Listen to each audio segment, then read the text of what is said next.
Book number 2 in the Mistborn saga. It is the Well of Ascension. Now, if you haven't read the first book, get out of here. Go read the first one first. This is for the second book we are talking about, so there will be spoilers for the first book.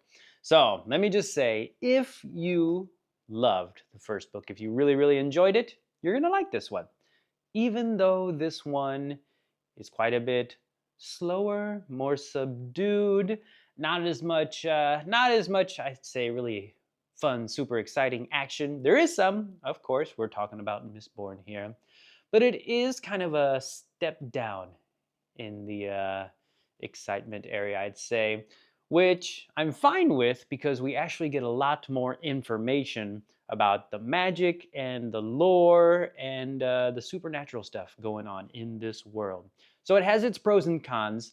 Let me tell you exactly where this starts off. It is a 1 year after the death of you know who, the Lord Ruler.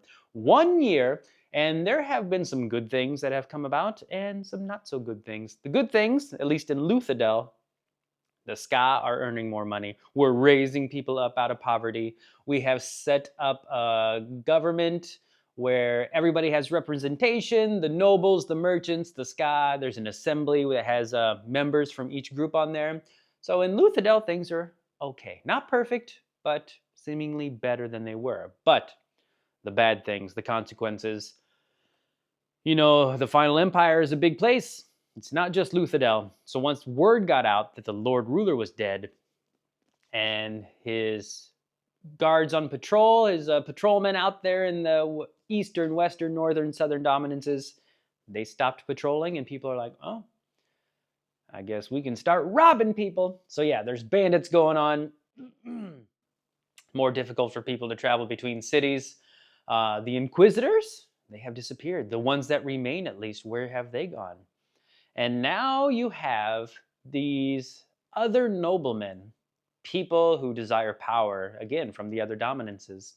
They hear of the Lord Ruler's passing and they think, now is the time for me to rise up, take the power of the entire empire. So, we have a couple things going on. Luthadel, trying to keep things steady there while trying to maintain the entire empire. But you have these other people who want to take power for themselves. People like Straff Venture, Ellen's father. Yes, he is camped outside the city with his army waiting to pounce. Now he's giving his son a chance. You can talk to me. Just let me come in there. Boy, don't drag this out. Don't be foolish. Of course, Ellen isn't. Ellen and the assembly and our crew, they're not so willing to do that. So you've got to deal with that stuff. In the meantime, we get a couple of new characters introduced, and these characters help kind of develop our beloved heroes even further. You've got the Mists. Something weird is going on with the Mists. They are lingering outside. They are lingering past sunrise much longer than they did before. People notice, like, the sun's been up for a couple hours. Why are the mists still, look, you can still see some of the mist over there. When they come into the buildings, usually they dissipate from the heat inside, but no, look, there they are, still floating around the floor. Eventually they'll go away, but it's a little strange, huh? And there are other stories from out in little villages popping up about the mists might not just be what everybody thinks it is. Yeah, there's something going on there. Did killing the Lord Ruler, was he controlling the mists? Or were the mists just holding back something because the Lord Ruler was emitting power out into the world? We don't know what's going on with the mists. So one thing, the armies and the power struggle for Luthadel and the entire empire. You got the mystery of the mists. You have then Vin, who is feeling something. Feeling this pulse. From where? Something far away. This pulse, this thumping she can feel in her body, like an allomantic pulse. Like when she, what is it? Is it bronze you burn to feel people burning metals? That's what she feels. And throughout the book, that gets louder and more intense and louder. And so Vin is thinking, something is calling me. Something is calling me. Of course, we have Seiza doing more and more of his research. And so I'm gonna sneeze. Between Vin and Sazed, we're reading logbooks, reading journals about people from the past. We've got another guy named Quan that they're reading his journal entries, and they're trying to find more about Alendi and Rashik and what really happened. What were the leading events? We get more history about that. More about Quan's musings, about what the well is, what should be done. And so this leads Vin, who thinks she's being called perhaps by the well. She's not sure, but she thinks so because it's up in the north where it seems to be coming from, up in the Terrace Mountains, and that's where the journals say it's located.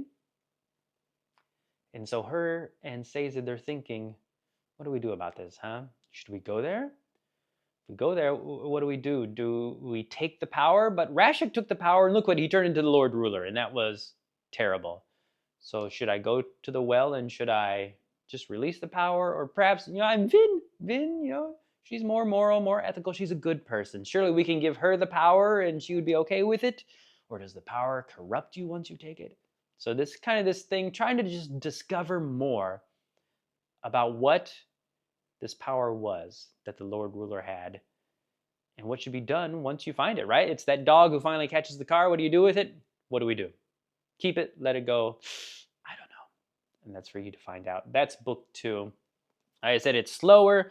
I enjoyed the parts learning about more about the lore of the world. Oh, you get more info about the Khandra, Orsur, because now he's serving Vin, and you get a lot of time with those two just together while they're out on their patrols at night, so you learn more about them as well. And that's what I loved, learning about all these little things that really make the world go round. The political stuff and the armies is like, okay, that's normal things. I want to know more about this world, the history, and explaining things, how things work or how they came to be. That was the exciting part for me. So if you love the first one, you're going to like this one.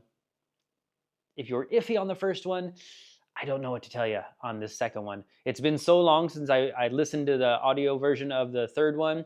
I did kind of peek at the third one, but I'm only like 50 pages in, so I can't tell you yet that it's worth pushing through the second one to get to the third one. If you're iffy, maybe wait till I do the third one, and I'll let you know. I'll come back and be like, those of you who didn't read it, stick around. But anywho, that's enough for no spoilers. I enjoyed it. Not as good as the first. Looking forward to the third one and finishing off this story. So we're going to jump into spoilers, really have a discussion about what went on. So if you have not read it, turn it off, like and subscribe to the channel, and come back for spoilers and the discussion. All right, see you guys.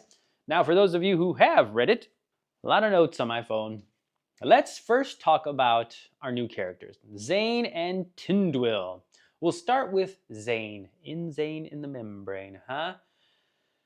Now, with both of these characters, I think they were only there to serve one purpose. Zane was there just to get Vin thinking about her life, her place in the world, what she truly desired, right? He's always trying to get her to leave Elend and leave her friends. He's always saying, he's like, we're more than they are. We're meant for more. We're not just their, and they say it, their knives, right? We're just their weapons. We're like the Khandra, right? Whatever they want us to do, we do it. Why? We have so much more to offer, so much more we can do. And he keeps asking Vin, what do you want? And Vin's like, I want to go north, but she doesn't tell him. Eventually she does tell him. He's like, well, let's go. Come on. Yeah, I'll go with you. He's so excited. This poor guy who's obviously insane, listening to the voice of God talking to him all the time. And she's like, okay, yeah, we're going to go. We're going to go. And at the last minute, she's like, you know what? Nah, never mind. I take it back. No, I don't want to go. And that sets him off, right? And this is where we get the big moment, something I had totally forgotten about, where they start to fight, and she wants the atium from Orsur in his shoulder, and she's like, Orsur, the atium. And he's like, Tensoon, come to me. And I was like, ugh. As soon as I saw the name, I remembered it, but I was like, I totally forgot about this. Tensoon, the other Khandra, who, poor Orsur. R.I.P. Orsur. But now I was trying to remember when it happened that they found those bones they found it in Keep Venture, right? They found the bones and they figured there was another Khandra. But that was pretty early on, I think. And so all this time where we thought Orsur was like giving Vin like the backstory of the Khandra and giving her little hints about their weakness, and eventually she like soothes him with Duralumin so hard that he yelps out, and he's like, "There it is. That's the weakness." That was Tensoon, right? Because I'm pretty sure that happened kind of towards the middle, and I thought that would have been Tensoon. So, and so then at the end, of course, he's like, "Mistress," da da da da da. He says something. I forget exactly what he says, but he gives her that hint of what she did before, and she could take control of him. That was pretty cool. Pretty cool. So, which is kind of a weird thing to have one character like Orsur, and then Tensoon just takes over for him, but it still feels like the same character, and you're like, did we really lose Orsur? Or are these like the clones from Star Wars? I guess that's not a perfect example, where they're just like all alike, same personality, same voice or something. I don't know. But it's kind of like, all right, bye-bye Orsur, now we have Tensoon. Pretty much the same thing, huh? Which I will say, I've already read the first 50 pages of the third book, and we do get to check in on Tensoon. So we're not done with him. Exciting, exciting stuff. So yeah, then of course Zane dies. Zane, it was nice knowing you. Thanks for stopping by. Ellen's half-brother. I did enjoy their little his get-togethers with his father, just poisoning him randomly, and you can just see Straff sitting there, just like, okay, see you later. And as soon as he walks out the door, what was that girl's name he'd always call for? I was like, oh yeah, you poisoned me again. Nice try. Be gone. And door shut. So that was fun. But bye-bye, Zane. The other one, Tindwyl. Again, as soon as she came in and she started saying, it's like, I'm going to teach you how to be king, I was just like, all right, well, here we go. That's her only purpose in this, is to teach him how to be king. And I thought, we could have just done it with our crew, right? He could have gone to Doxin and Breeze and everybody, and they could have, told him about leadership, how they've observed noblemen, or even like leadership that Kelsier, his attributes. But then I guess, no, that would be too repetitive. It'd be like what Vin did with all of them. So no, give him someone who may be a bit more qualified, study these kind of things, to give him instructions on how to be more kingly. Really, I guess, to find his voice is what it was. But really, I didn't care about her at all as things went along. And when she died, I was kind of like, but... And this happened, I'm trying to remember what other book. I think it was like the Greenbone Saga, where people died, and I didn't care about these new characters that were introduced, but it's how it affected the characters we've already known. So in this case, Sazed, this poor guy. This monk-like guy who spends his whole life dedicated to something that maybe people respect for him being so dedicated to this, but really, people always call it like foolish, these foolish religions and stuff, they don't value what he does. And then finally, one of his own people come along, and they were only together for 3 months? I think at the end he kind of said, why does he feel this way after only 3 months being together? But finally he has somebody that he can relate to, that he can talk about these boring things, but this person thinks they're exciting. And just, it's gone. Gone like that. Didn't even get to say goodbye in the battle, just gone. And you could totally see how he would just like shrivel and wither within himself, even worse than Breeze did. In switching to Breeze, as a soother, you're worthless in battle. As soon as you can only soothe them so much, you can only mess with their emotions, you can't control what they do, and as soon as things really hit the fan, I mean, what are you going to do? You're not a thug. You can't really do anything but run and hide. But yeah, so Sazed, I really, really felt bad for Sazed after that. These two new characters, I mean, Zane was, I guess, kind of interesting. Tindwyl wasn't very interesting to me, but they helped our characters. Like Vin, she discovered, okay, really, I do want to stay here. This is where I'm meant to be. Yeah, I could do anything I want, but this is what I want. I want to be with Elend, I want to be in Luthadel, I want to be with my friends. So that was his purpose. But goodbye to both of them, I guess, because Straff is gone too now, thanks to Miss Vin. Running him through, and his horse too, right? She just went right through with the horse too, poor little horsey. But yeah, that's that. Let me see in my notes where I wanted to go. I talked a little bit about Orsur and the Khandra learning about their past. Like, why? Why are you servants? And it seemed like Vin really didn't understand it, and it kind of meant her thoughts are kind of like what I thought. They're like, well, Mistborn or Allomancers, they have this power over us to basically just capture our minds and use our bodies. Why don't we just volunteer to do that? At least then it's our choice to be slaves or servants.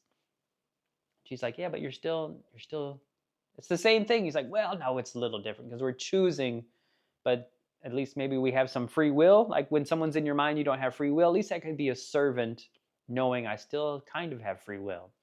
So I liked learning about them, learning more, we get more of the process of how he changes figures. And then, of course, that weakness by soothing them with duralumin, and you can take over their bodies. And that's what I was kind of waiting for with the Koloss, because I had remembered somehow Vin taking over a Koloss. I couldn't remember exactly. And then when they were doing that with Orsur or Tensoon at the time, I was like, oh, yeah. That's how she gets the Koloss, which is pretty crazy. You push so hard, you snap something or break something inside them, and they're yours to control. Even Ellen said, or somebody said, even while they sleep, which is, crazy stuff. So that was interesting. The Koloss are a big funny bunch, huh? Collecting their wooden coins. It's like, we are human. Look at, we have money. Yeah. So the Khandra stuff, I like that. Like I said, I peeked at the third book already, and it seems we're going to learn much more about them, where they come from, how their society works, maybe. Yeah, interesting stuff. All stuff I loved much more than the political back and forth. We had that nice fight in the assembly when Set was there. They're going to choose the king. That was stupid, huh? Where they went to somebody else's keep and they're voting, and it was a deadlock, which didn't that mean Ellen would still be king? But it was a deadlock or something. And then those two guys who voted for Set are like, well, since it's a deadlock, can I just change my vote? And Ellen's like, yeah, sure, guys. Like, no, you can't change your vote. You voted. That's it. This is the result. No changing. We want our vote to count. You're too nice, Ellen. Too nice. All right. So let me go through here. We did talk about the Straff stuff and diddly-da-da-da. I guess we just kind of get to the end. We talked about her killing Zane. Thank you to Tensoon. Oh, well, they send Ellen and Vin out to go to the well. But then she notices, well, the pulsing's getting less and less and less. So I guess the pulsing, which it would make sense once you think about it. The pulsing was getting stronger and stronger. Well, you're not getting closer to the north while you're just sitting in Luthadel. And she's like, oh, it was the well inside the city gaining more and more of its power back. That's why it's getting so much louder. So they run back. Vin flies like an arrow through the air. We got all the Koloss and da-da-da-da-da. Let's talk about then they head for Creedic Shaw. And there's a lot going on here. Let's talk about the Mistwraith thingy, because Sazed's up in his room doing stuff, and that Mistwraith shows up and points, the pointing one, pointing for Sazed to go. He shows up, Marsh is there. We had hints that there was an Inquisitor. I think it was a Ska guy or a merchant mentioned that there's been rumblings about seeing Inquisitors back on the spires of Creedic Shaw or something. So Marsh is there. We'll get a nice little fight there. Man, Sazed's powers, I thought they were so awesome, but I guess they're kind of like regular Allomancy, because his pewter seemed to run out so fast, or his iron seemed to last longer. I don't know. I just kind of felt like, man, you can just do so little, do a lot for such a short amount of time. Even after saving, he said, like, was it months or even years he had saved up for? And it was just for that, all that probably happened in, 30 seconds, a minute, and then it's all gone. So, but thank you, Sazed. The others, they discover that secret passage. They go down below. And the misty thing is there again, stabs Ellen. Vin goes into the well.